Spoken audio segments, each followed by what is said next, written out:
Hey everybody, welcome to Dad's Den of Pop Culture and a book review today of Phantastes, a fairy romance for men and women, written in 1858 by George MacDonald. Phantastes was an inspiration to numerous fantasy authors of the past, including C.S. Lewis, J.R.R. Tolkien, G.K. Chesterton, Madeleine. I would also argue probably an influence on folks like Lord Dunsany. And he was the mentor of Lewis Carroll. His kids loved Alice in Wonderland, and he was a big part of urging him to publish it. So he has a big influence on a lot of fantasy authors that people nowadays love, even though a lot of those people probably have never read Phantastes or anything else that he wrote. Now, MacDonald lived from 1824 to 1905. Scottish author, poet, and minister. After Phantastes, he would also write At the Back of the North Wind, which I believe was finally published in full in 1871, The Princess and the Goblin, 1872, Lilith in 1895, as well as several fairy tales.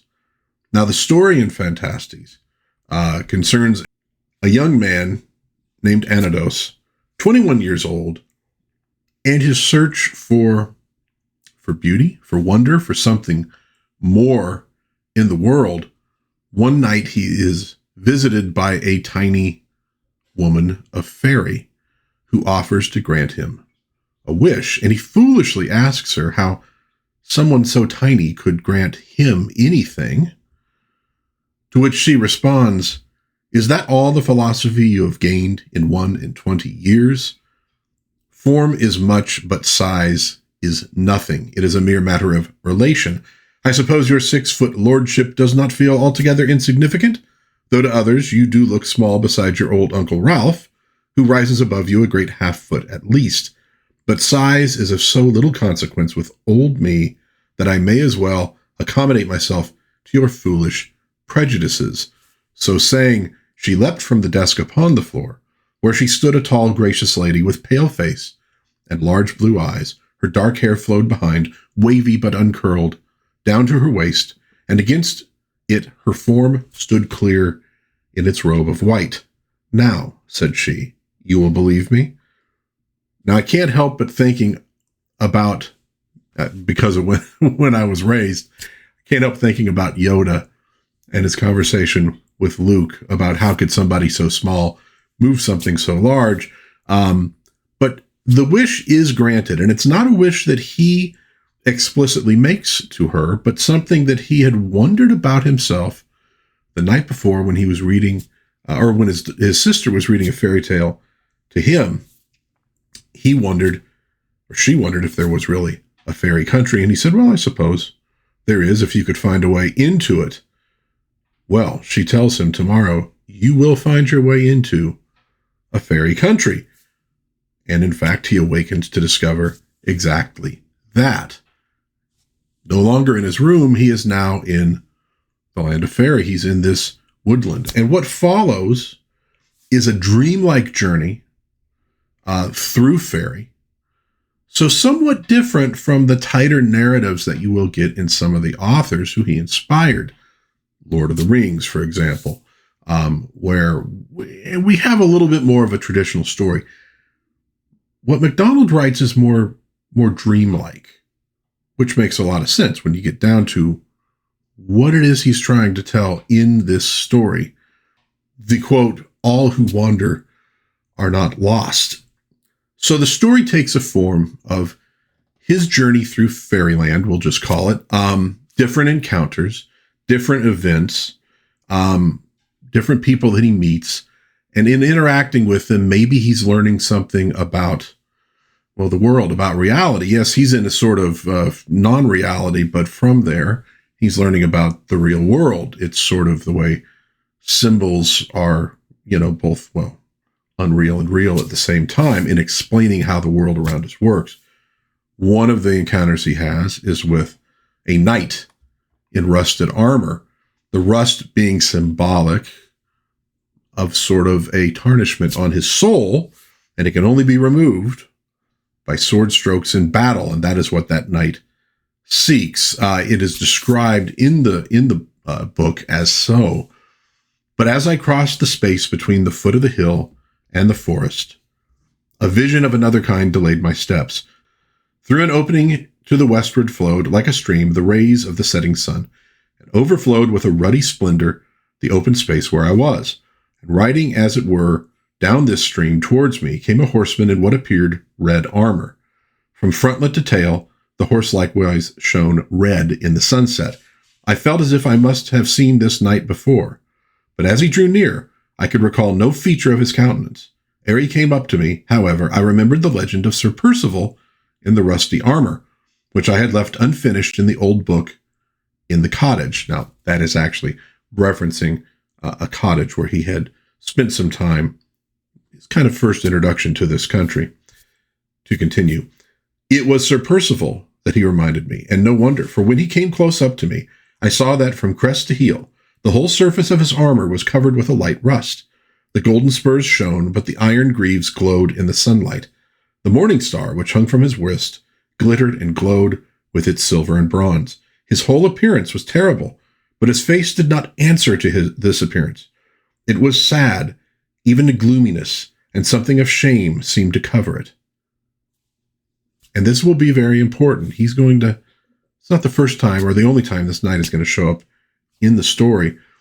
Anados also tangles with the evil beech tree and the loving ash. He encounters flower fairies.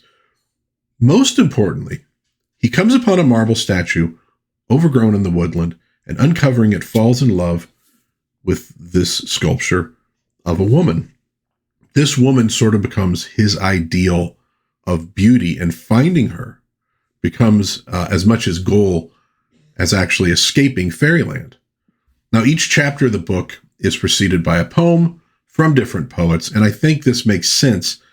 The fairy wood that Anados journeys through is something of like a dream, of impressions, of feelings, of images, sensations, as much as it is a physical reality, somewhat like paging through a volume of poetry.